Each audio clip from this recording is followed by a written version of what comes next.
23절에 왜 그러면은 예수님께서 그렇게 말씀하셨냐.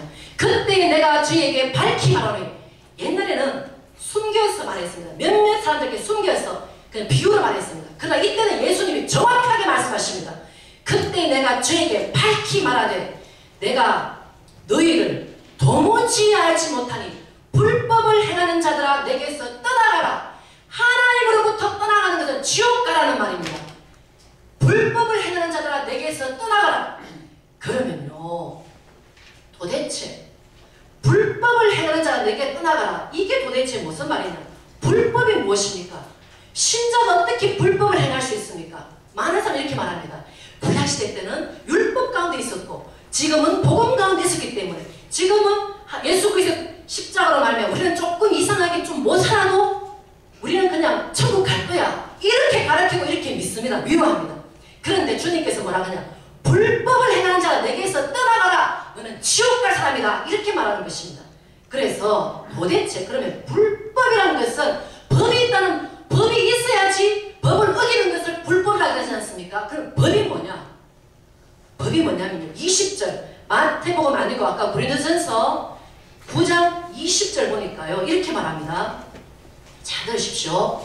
유대인들에게는 내가 유대인과 같이 된 것은 유대인을 얻고자 하며, 율법 아래 있는 자들에게는 내가 율법 아래 있지 아니하나 율법 아래 있는 자같이 된 것은 율법 아래 있는 자들을 얻고자 하며, 율법 없는 자에게는 내가 하나님께는 율법 없는 자가 아니요 도리요 그리스도의 율법 아래 있는 자나 율법 없는 자와 같이 된 것은 율법 없는 자들을 얻고자 함이라. 이게 무슨 말이냐면요, 율법에는 세 가지 종류의 사람이 나옵니다. 몇 가지 종류의 사람이 나와요? 율법에는 몇 가지? 세 가지 종류의 사람이 나옵니다. 첫 번째 따라하십시오. 율법 아래 있는 자. 율법 아래 있는 자. 첫 번째 사람은 율법 아래 있는 사람입니다. 이 사람들은 누구냐면요, 유대인입니다. 유대인은 율법 아래 있습니다. 그 다음에 두 번째 사람 말씀. 이게 율법이면 두 번째 따라하십시오. 율법 없는 자. 율법 없는 자. 첫 번째가 뭐였죠? 율법 아래 있는 자. 누구를 말합니까? 유대인을 말합니다. 두 번째는 율법 없는 자입니다. 누구냐면요, 이방인입니다. 세 번째는 유대인도 아니고 이방인도 아니고. 그런데 세 번째가 있어요. 세 번째가 누굴 것 같습니까? 바리새? 그럴 수도 있겠죠. 자, 그럴 수도 있을 것 같습니다. 바리새도 유대인에 속하거든요. 그렇죠. 자, 유대인과 이방인 하면 전 세계 사람을 다 말하는 것입니다. 그런데도 희한하게 한 종족이 남아 있습니다. 뭐냐면요, 그리스도인, 기독교인. 그리스도인은 어디에 속한 자냐? 그리스도인 이렇게 나눠지는 것입니다. 유대인과 이방인과 기독교인, 그리스도인. 그러면 그리스도인은 어디에 속했냐? 오늘 말씀의 제목이 그리스도의 율법 아래 있는 자라고 그렇게 말씀하셨죠. 바울이 나는 율법 없는 자가 아니로되 나는 도리어 그리스도의 율법 아래 있는 자라 그렇게 말씀하셨습니다. 그러면 율법 중에서 다시 한번 세밀하게 율법도 세 가지가 있습니다. 첫 번째 따라하십시오. 마음에 새긴 율법. 마음에 새긴 율법. 마음에 새긴 율법. 마음에 새긴 율법. 마음에 새긴 율법이 뭐냐면요, 양심입니다. 양심. 로마서 2장 14절 15절 보면 이렇게 나옵니다. 잘 보십시오. 율법 없는 이방인이, 이방 율법 없죠? 율법 없는 이방인이 본성으로 율법의 일을 행할 때는 이 사람은 율법이 없어도 자기가 자기에게 율법이 되나니 이런 이들은 그 양심이 증거가 돼요. 이방인들은 양심이 율법입니다. 그런데 두 번째 율법 따라하십시오. 모세의 율법. 모세의 율법은 유대인들이 반드시 따라가는 것입니다. 그런데 사람들이 말합니다.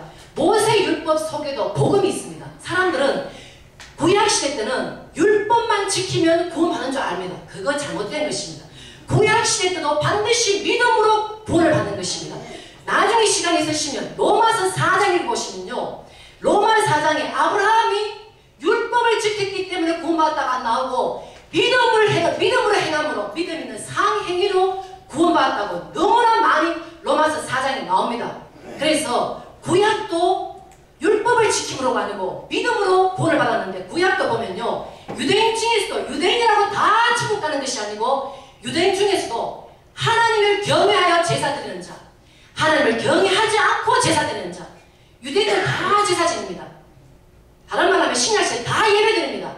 유대인들이 다 제사 지냈다고 다 천국 가는 것이 아닌 것처럼 제사 지내도 하나님을 경외하며 지냈던 아벨 같은 자만 그 제사를 받으신 거죠. 가인의 예배를 받지 않지 않습니까?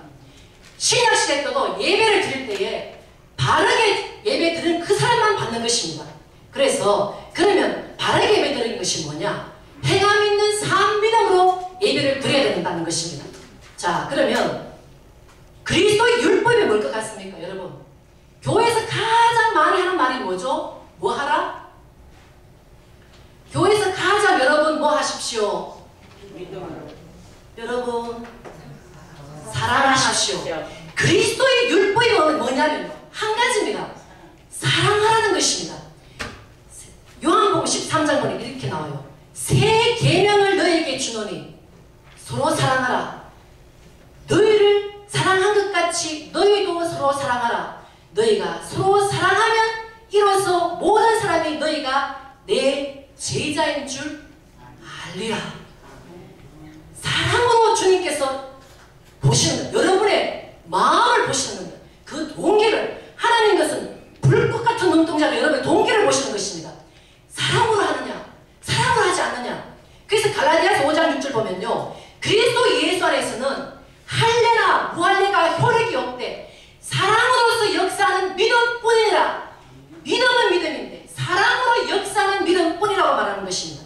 그래서 사람들은 당신이 구원받은 증거가 뭐냐? 당신이 지금 죽으면 천국 가는 증거가 뭐냐? 그러면 구원의 확신이 있습니다.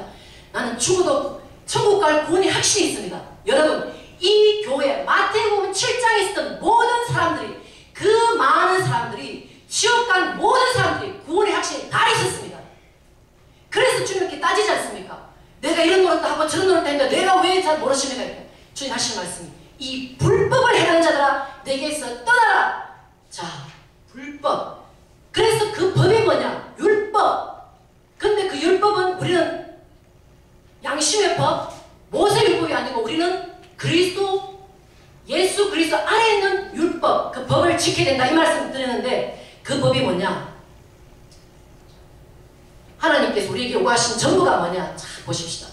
누가 이렇게 말했습니다. 계명 중에 무엇이 가장 크니까 물었을 때 예수님께서 이렇게 말했습니다. 내 마음을 다하고 내 힘을 다하고 내 뜻을 다하여 주 너희 하나님을 사랑하라. 이것이 가장 크고 첫째는 계명이요 둘째는 그와 같으니 내 이웃을 내 몸과 같이 사랑하라. 이것이 온 율법과 선지자의 대강령입니다. 그것이 하나님을 사랑하고, 여러분이 율법의 요구가 뭐냐면요, 그리스도 예수의 안에 율법의 요구가 뭐냐면 하나님을 사랑하라. 그 다음에 이웃을 사랑하라. 그것이 여러분이 딱 천국 갔을 때에, 박준수 목사님도 천국 갔을 때 다 그랬대요. 이렇게 했었대요. 그러니까 한 사람이 딱 나왔어요. 천국 가니까 세 사람을 봤는데 한 분이 딱 나왔습니다. 한번 나와보시겠습니다. 어떤 전도를 많이 한 흑인 전도자가 딱 주님 앞에 섰대요. 그러니까 주님 하신 말씀이 네가 사랑하는 법을 배웠느냐. 그러니까 이분이 전도를 해도 사랑함으로 전도하는 것을 보였대요. 수많은 천사가 거기 옆에 있더래요. 그래서 이분이 하시는 말씀이 주님, 제가 주님 사랑하는 법을 배웠고 사람을 사랑하는 법을 배웠습니다. 그러니까 알아, 네가 크게 충성하였구나.